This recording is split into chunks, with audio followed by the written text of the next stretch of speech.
Chapter 1. No man can be called happy till he is dead. Hello, and welcome to Real Point English Stories channel.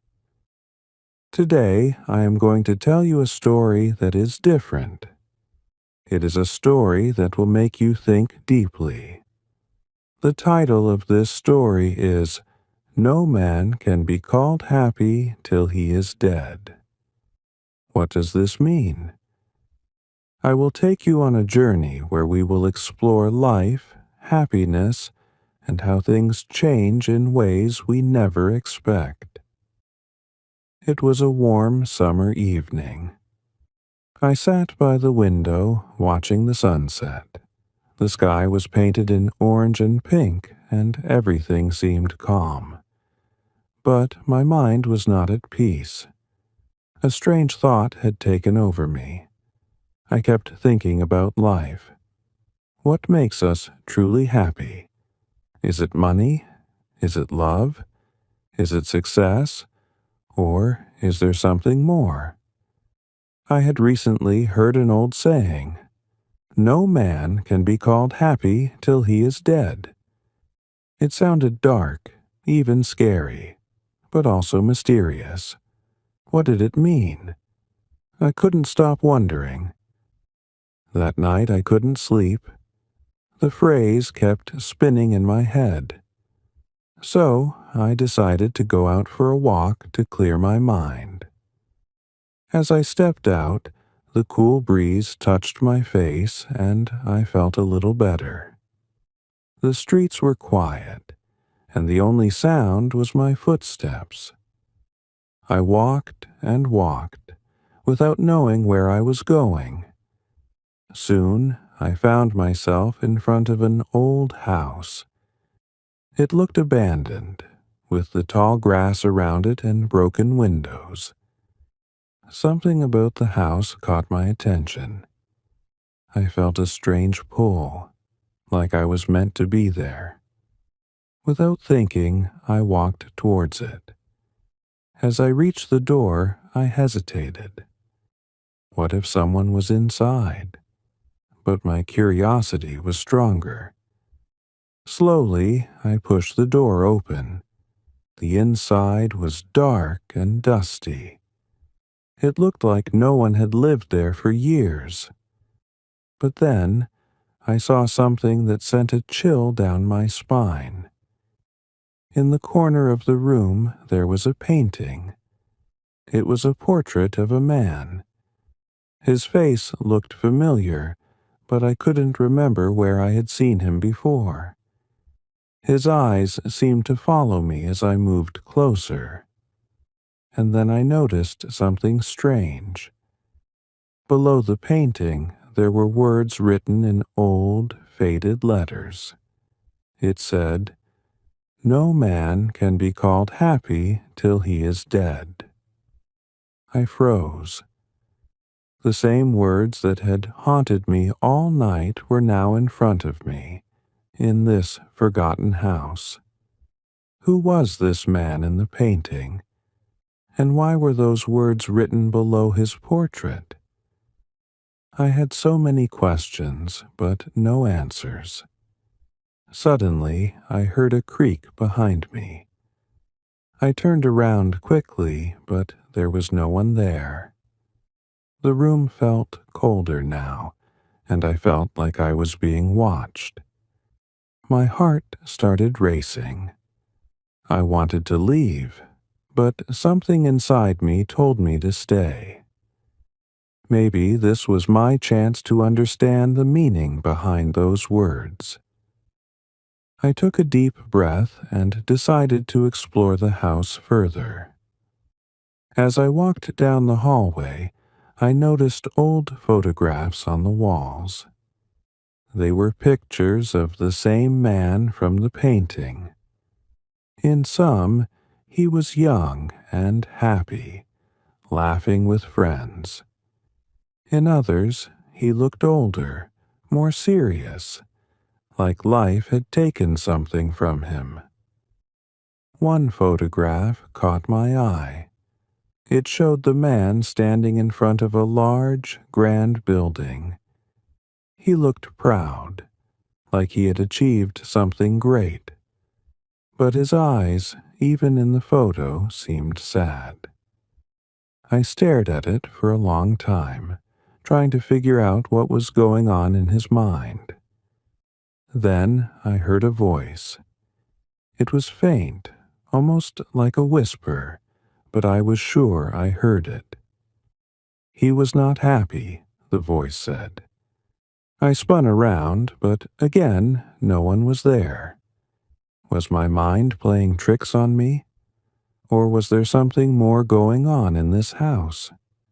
The voice echoed in my head. He was not happy. But why? The man in the photos had everything. Money, success, friends.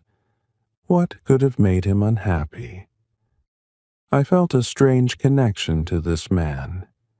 It was as if his story was somehow connected to mine. I continued walking through the house, and then I found something that made my heart stop. In one of the rooms there was a journal lying on a dusty table. It looked old, like it hadn't been touched in years. Carefully, I picked it up and opened the first page. The handwriting was shaky, but I could read it. The first line said, "My name is Edward Gray, and this is my story." Edward Gray. The name sounded familiar, but I couldn't place it.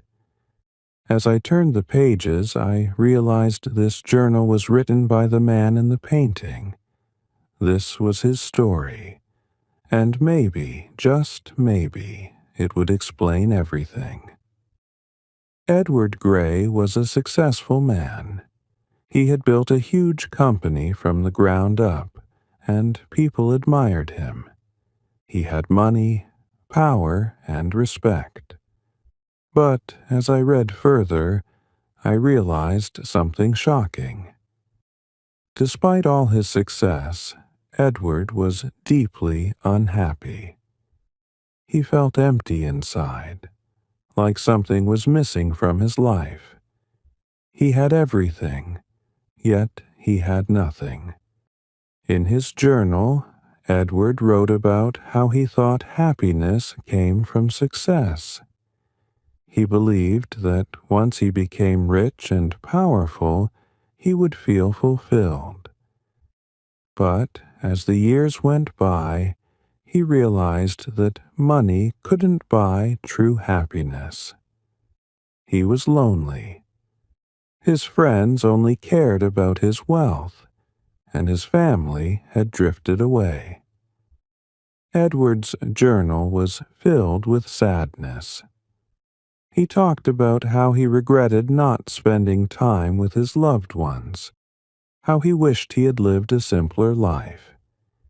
He had chased after success for so long that he had lost sight of what really mattered.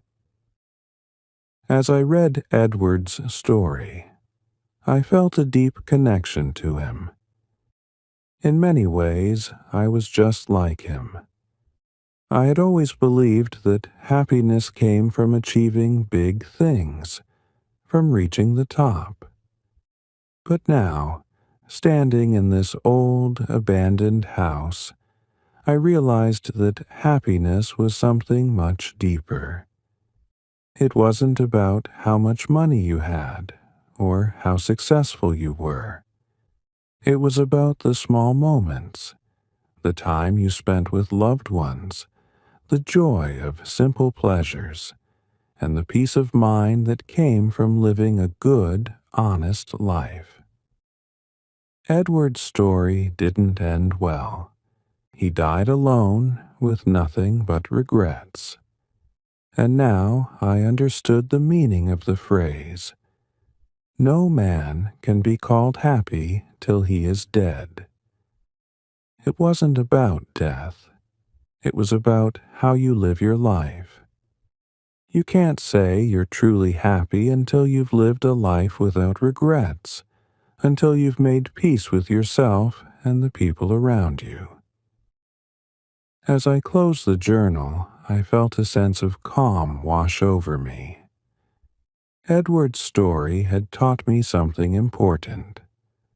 Life is short, and we need to make the most of it.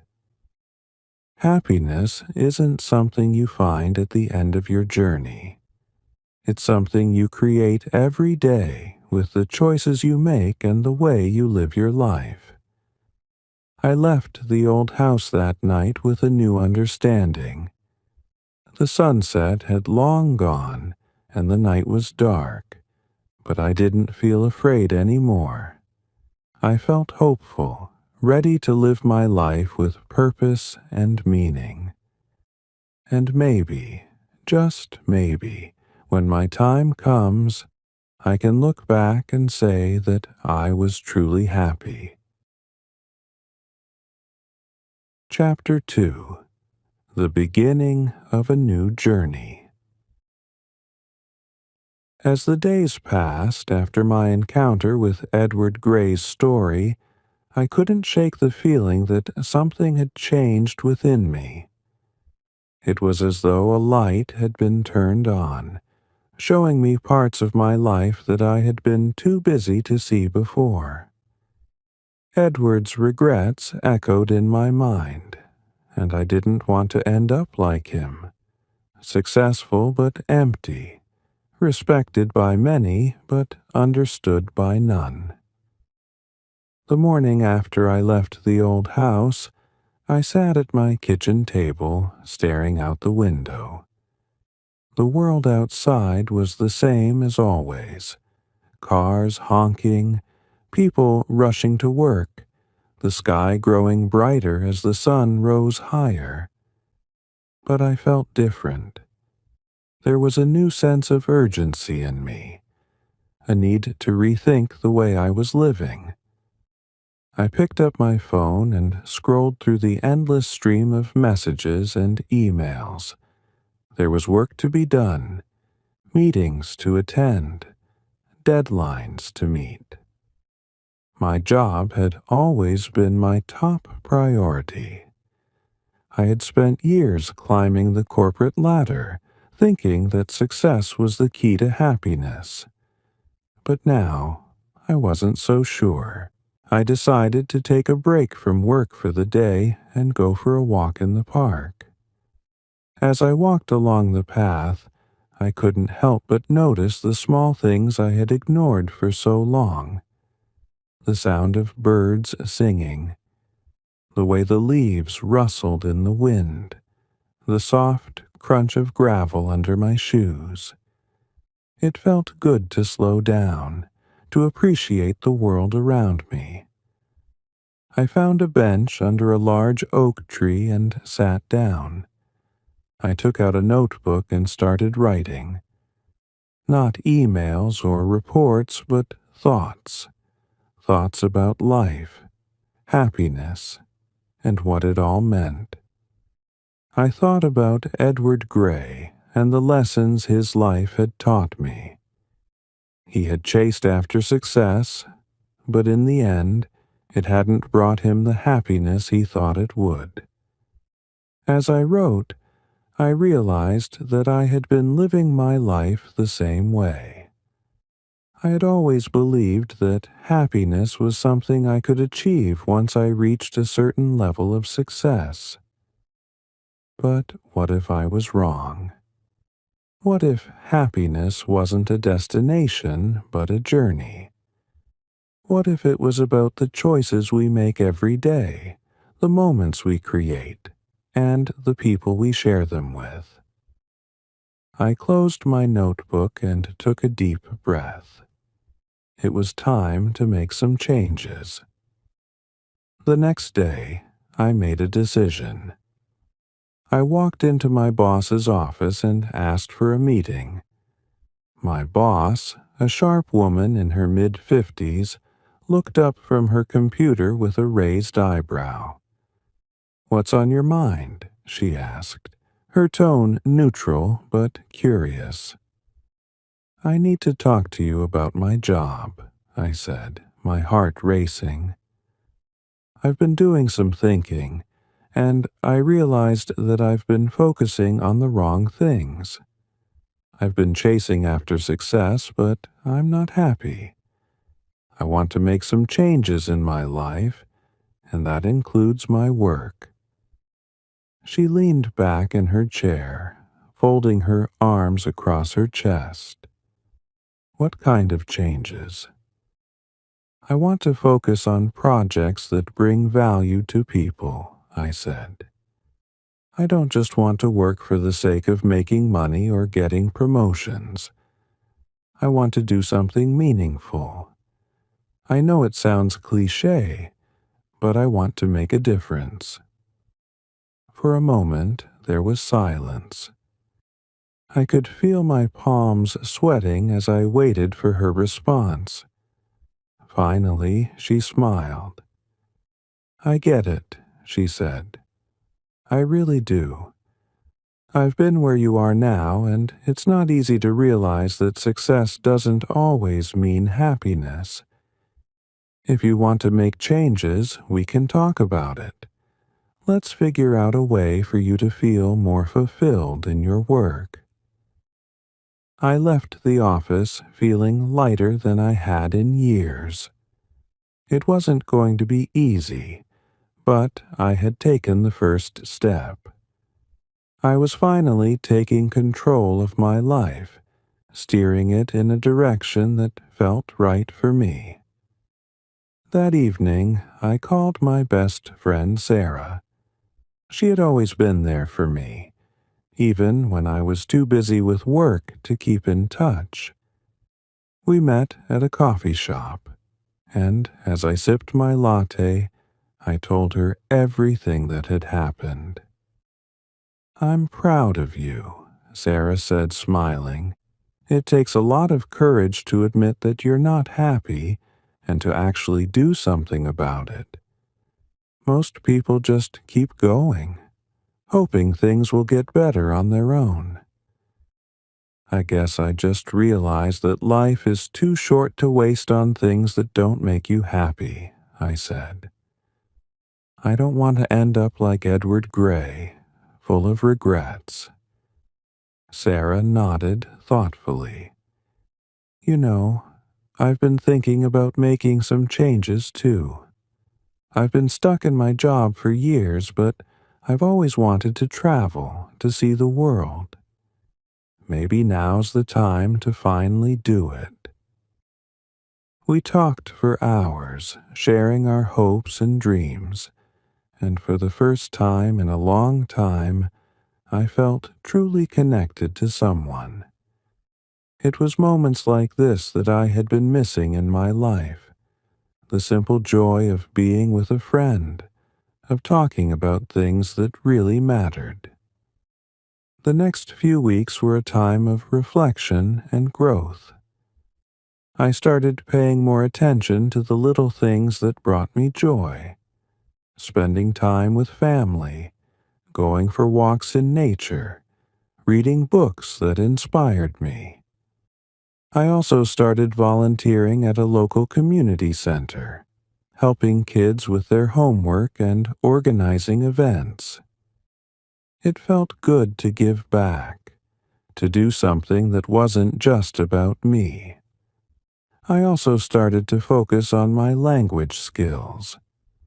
Growing up in the United States, I had always spoken English, but I had never really thought about how important language was in connecting with others. Inspired by the people I met at the community center, many of whom were immigrants from different countries, I decided to improve my communication skills. I joined a local language exchange group where people from different backgrounds came together to practice speaking English and other languages. It was a fun and relaxed environment, and I quickly made new friends. I realized that language was more than just a tool for communication. It was a way to understand and appreciate different cultures, to build bridges between people from all walks of life. One day, while volunteering at the community center, I met a man named Carlos. He had recently moved to the United States from Mexico and was struggling to learn English. We started talking, and I offered to help him practice. Over the next few weeks, we spent hours talking about everything from our favorite foods to our childhood memories. Carlos's story was inspiring. He had left his home country in search of a better life, but the language barrier had made things difficult for him. Yet, despite the challenges, he was determined to learn and succeed. His positive attitude and resilience reminded me of the lessons I had learned from Edward Gray's story. Life wasn't always easy, but it was the choices we made and the connections we built with others that truly mattered. As the months went by, I continued to make changes in my life. I found a balance between work and personal fulfillment, focusing on projects that made a difference and spending time with the people who mattered most to me. I also continued to help Carlos with his English, and in return, he taught me a few words in Spanish. It was a wonderful exchange of cultures and experiences, and I felt more connected to the world around me than ever before. One evening, as I sat by the window, watching another beautiful sunset, I thought back to that old house and Edward Gray's story. I realized that I had come a long way since that night. I had learned that happiness wasn't something you found at the end of your journey. It was something you created every day, through the choices you made and the people you surrounded yourself with. I smiled, feeling content and at peace. I didn't have all the answers, but I knew that I was on the right path. And that, I realized, was what true happiness was all about. Chapter 3: The Power of Small Changes. After months of reflection, small changes, and rediscovering joy in the simplest things, I found myself more present and connected to life than I had ever been. However, it wasn't a sudden shift. It was the small, everyday moments, choosing to be kinder to myself, slowing down when I needed to, and embracing the people around me. That made the most difference. As I settled into this new rhythm, I began to notice the subtle but profound impact my internal changes were having on my external world. I had always believed that big moments were what changed lives, but it turned out that small choices, deciding to greet someone with a smile, choosing patience over frustration, had a much greater impact than I could have ever imagined. One afternoon, I was at the community center, working with the kids on a simple reading exercise. I could see how nervous some of them were, their hands trembling slightly as they read aloud. I recognized the fear in their eyes, the same fear I had once felt when trying to speak in front of others, or when I struggled to learn something new. The difference between us was that I had the privilege of growing up with English as my first language. But many of these kids didn't have that. They came from homes where English wasn't spoken, and they were doing their best to navigate a world that wasn't always kind or patient with them. As I listened to them read, I realized that I could do more than just correct their pronunciation or explain difficult words. I could offer them what I had learned through my journey: confidence, patience, and encouragement. I had experienced what it felt like to feel small, like your words don't matter. But I had also learned the power of perseverance, and I wanted them to feel that too. At the end of the session, I gathered the kids around and told them a story. I shared my own struggles with confidence when I was their age. I told them how I used to stumble over words, how I was afraid to speak up in class because I didn't want to get it wrong. But, I said, I learned something important. I learned that every mistake is an opportunity. Every time you try, you get a little better. And it's okay to stumble. What's important is that you keep going. Keep reading, keep speaking, and soon the words will come naturally. The kids listened with wide eyes, and I could see the shift in their faces. They were no longer afraid of making mistakes. They were ready to embrace the challenge. Later that evening, as I was leaving the community center, Carlos approached me with a wide smile. His English had improved so much since we started practicing together, and it was amazing to see how far he had come. "I have something to tell you," he said, his accent still thick but his words clearer than ever. "I got a job, a real job, in an office. It's a small company, but they said they liked how hard I work. And I told them I'm still learning English, but I won't stop trying." My heart swelled with pride. Carlos's journey had been full of challenges, but he had never given up. He had faced the language barrier head on, and now he was on his way to creating a better life for himself. "That's amazing, Carlos," I said, giving him a hug. "You deserve this. You worked so hard, and I'm so happy for you." He smiled, a little embarrassed by the attention. "I couldn't have done it without your help," he said. "You've been there for me, always encouraging me. Thank you." His words touched me deeply.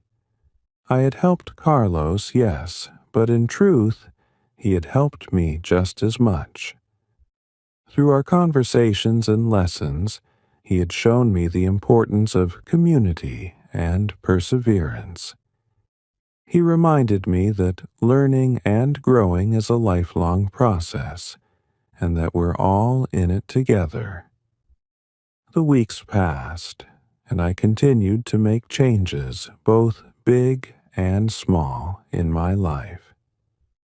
I began to explore new hobbies, like painting and gardening, activities that allowed me to express myself in ways that words couldn't. I found joy in the creative process, in the quiet moments of being alone with my thoughts, and in the satisfaction of creating something beautiful from nothing. I also spent more time with Sarah, my best friend, who had finally decided to take the plunge and go traveling. She was planning a trip across Europe, something she had dreamed of for years, but had always been too afraid to do. "You inspired me," she told me one day over coffee. "Seeing you make changes in your life, taking risks and stepping out of your comfort zone, it made me realize that I can do the same. Life's too short to wait around for the perfect moment. I smiled, feeling a deep sense of gratitude for the friendship we shared. We had both grown so much in the past few months, and it was comforting to know that we were on this journey together. As I sat down one evening to reflect on everything that had happened, I realized that Edward Gray's story had changed my life in ways I couldn't have predicted. It wasn't just his words that had stayed with me. It was the reminder that life is fragile, that time is precious, and that happiness isn't something you can chase. It's something you create. I had always thought that happiness would come once I reached a certain level of success, but now I understood that happiness was in the journey. It was in the small, everyday moments, the conversations with friends, the smiles of the kids at the community center, the satisfaction of learning something new. Life wasn't perfect, and it never would be. There would always be challenges, setbacks, and moments of doubt. But I had learned to embrace those moments, to see them as opportunities for growth. I had learned that it was okay to stumble, as long as you got back up and kept moving forward. And so, as I continued on this journey of self-discovery, I felt a sense of peace that I had never known before. I was no longer chasing after an elusive idea of success. Instead, I was living in the present, appreciating the beauty of each day, and building a life that felt meaningful and fulfilling. As I looked out the window that night, the sky filled with stars, I smiled to myself. I didn't know what the future held, but I knew that I was ready for whatever came next. Chapter 4.